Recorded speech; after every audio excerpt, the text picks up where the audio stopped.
Amazon sellers or soon to be Amazon sellers, in this video, I'm going to give you a full step-by-step Q4 success checklist so you can hit your profit goals this Q4, even if you're a brand new Amazon seller starting from scratch. And if you're new to my channel, welcome. My name is Miles. I'm a 26-year-old full-time Amazon seller on a mission to help you build a side hustle or business of your dream, flipping name brand products on Amazon. We'll pop a whole bunch of my Q4 student results from last year up on the screen. I really know what I'm talking about in terms of Q4 success for Amazon sellers, so make sure you listen up, take notes, and implement what you guys see in this video. Let's get after it.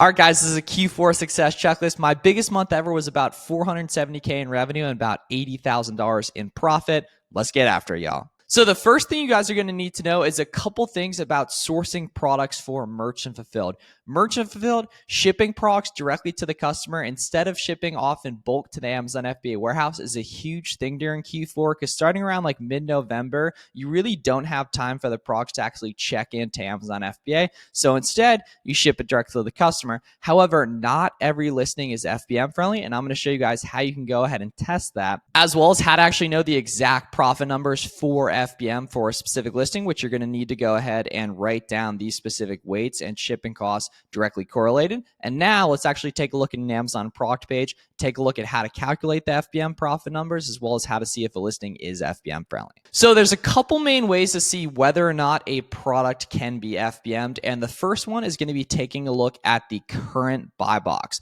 So we can see the seller currently in the buy box is not a merchant fulfilled seller. We can see it ships from Amazon. It doesn't ship directly from the customer. So we can see based off that first test, this listing does not appear to be FBM friendly.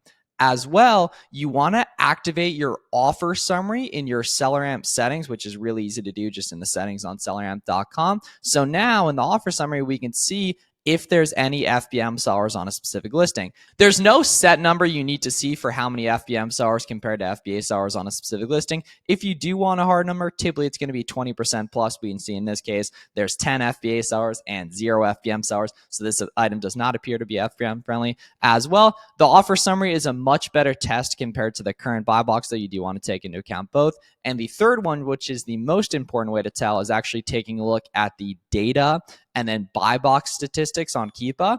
And then we want to see if any sellers, or ideally 20, 30, 40% plus of the sales, have gone to FBM sellers in the past 30 days. And we can see literally 0% of them have on this specific item right here. However, on this item right here, we can see the seller in the buy box is currently an FBM seller, right? And we can see there's 14 offers, 3 of them are FBM, right? So that nicely hits that criteria right there as well. So based off the first 2 tests, right, the current buy box is FBM. That helps. That doesn't necessarily guarantee that's FBM friendly, but that sure doesn't hurt the case, right? And then we can see the offer summary right here, 14 sellers, 3 of them are FBM. That's a good sign as well, especially compounded with the current buy box too, right? And then we want to go down here and hit data and then buy box statistics on Keepa here.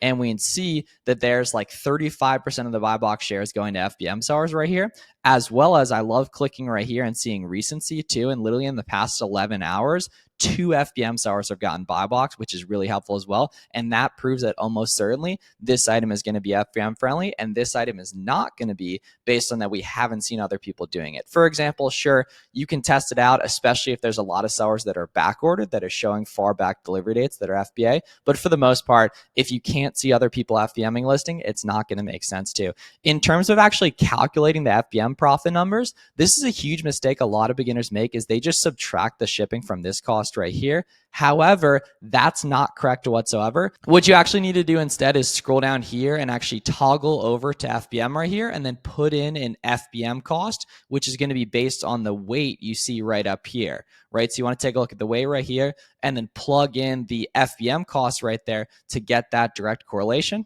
And this is what you want to go ahead and use for this guide. So make sure you take a picture of this or write it down, and that's what you're actually going to go ahead and do after you scroll down on the SellerAmp calculator and toggle over to FBM. The next thing you're going to need to do for Q4 success is actually set up your SellerAmp settings correctly right here, which is for the most part going to be adding in your sales tax and your estimated FBA inbound shipping in your SellerAmp settings. For the most part, a lot of you guys are going to see between 60 and 70 cents per pound. I like to overestimate it a little bit and put like 80 cents per pound. That is going to go down a lot over time. And now that's actually going to factor in that FBA shipping on the FBA calculator on SellerAmp. Obviously, it's not going to do anything on the FBM calculator because this is for FBA shipping, for example, right here. And then your MISC fee for most sellers, that's going to be your sales tax rate, which you can just find on Google. This is like the Texas sales tax rate, for example, for most types of products right here. It's really important to note a lot of beginners by accident actually count sales tax twice. They count sales tax in the prof calculator over here, and they count it in your settings. You only want to do it once. So because I have sales tax factored in right here, even though in my cart a $10 item might show a 10.82, for example, it's actually just $10 in here in the profit calculator because I already have it factored in the back end there as well. And another thing a lot of people don't know is you can actually do math within SellerAmp for discounts too and everything. So you can do like +5, right? You can do like minus, 8%. Say you're using a tax exempt permit, which is another really good thing you want to have right there. You can get that from your state's website. We'd actually just take that off, for example, right there to offset the sales tax. And you want to go ahead here, like I was saying, and toggle on your offer summary as well. It's going to be a really helpful thing too.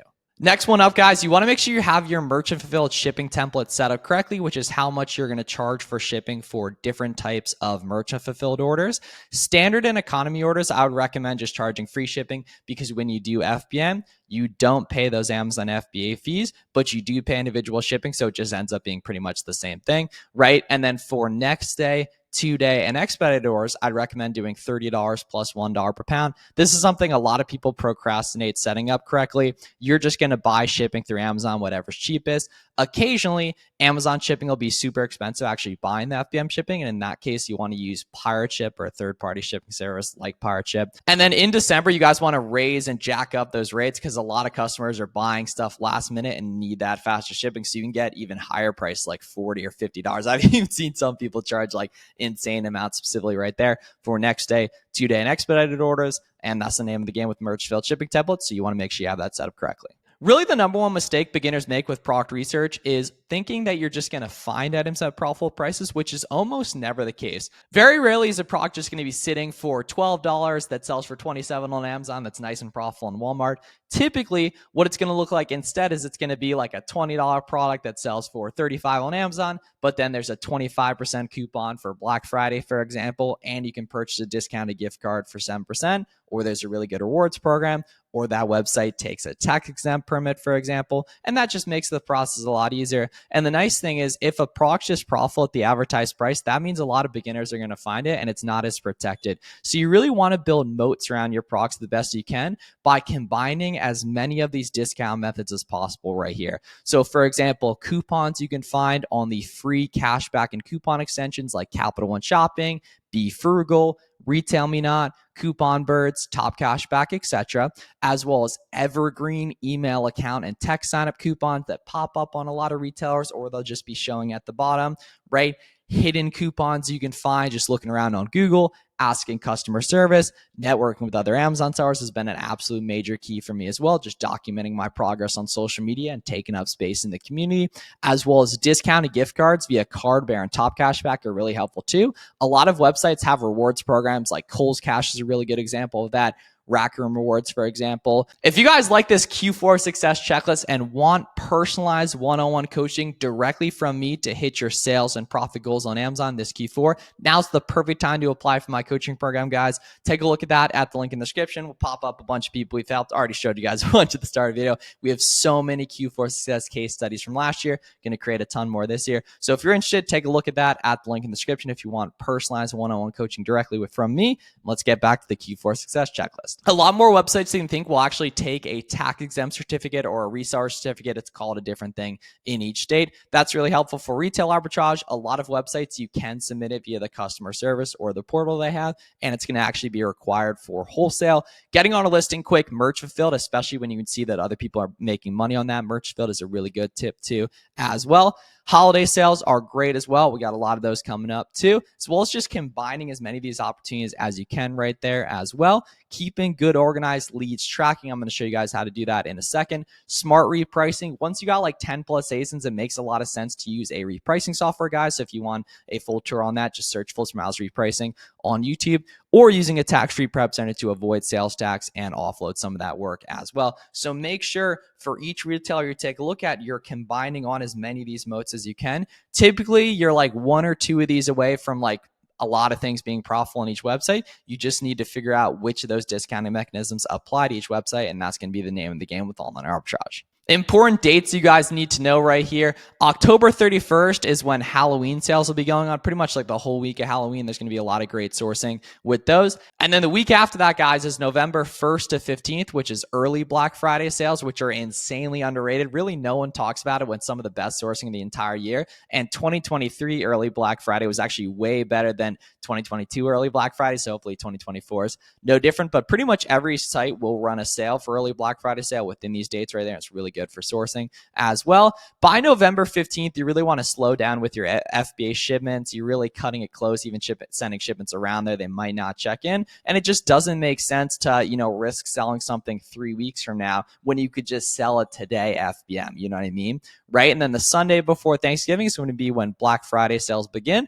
November 29th is Black Friday to Cyber Monday, that whole weekend. That's going to be the best deals of the entire year. A lot of deals will continue into December, though. And December's a lot of like restocking stuff. You don't have to find a ton of new ASINs if your current ASINs are working really well. And you find those by testing as much as possible on Black Friday, Cyber Monday. And then December 5th to the 20th is peak FBM mania for Q4 season, right, guys? Restocking, repricing up on listings that are doing well, doing retail arbitrage, doing pickup orders, really just fighting to keep your best ASINs in stock and growing your sales and profits as best as you can. Another huge mistake I see beginners make all the time, especially during Q4, is not tracking their leads correctly. And if you implement these two things into your business, it's going to make a massive difference long-term sourcing wise. We can take a look here and see these Christmas lights over on Walmart are $2.28 a piece, for example, right here. So if we go ahead and plug that in, 17.85 in the buy box, right there, 2.28 right here times 2. Right, we do that multiplication here.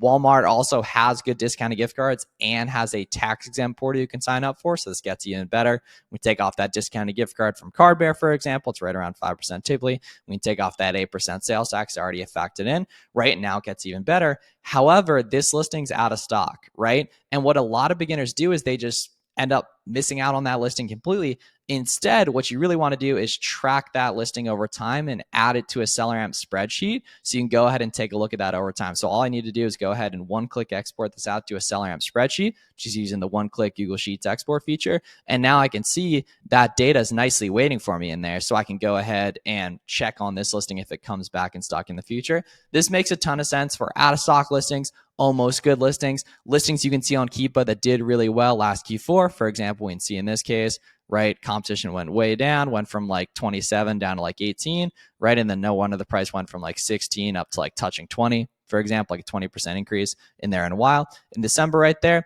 And what you can also do is if we take a look at this listing right here, the current buy box is $44 right here. And we can see over on the Nautica website, it's going for about $30. However, there is a 15% code right here. So if we go ahead and plug that in, we can see just about break even right there. Take off that 15%. Would definitely want to check if there's discounted gift cards as well. And then we can see this sells quick. It has a good rank. It has a bunch of reviews. The profit per unit's good. And the ROI is unfortunately not quite there.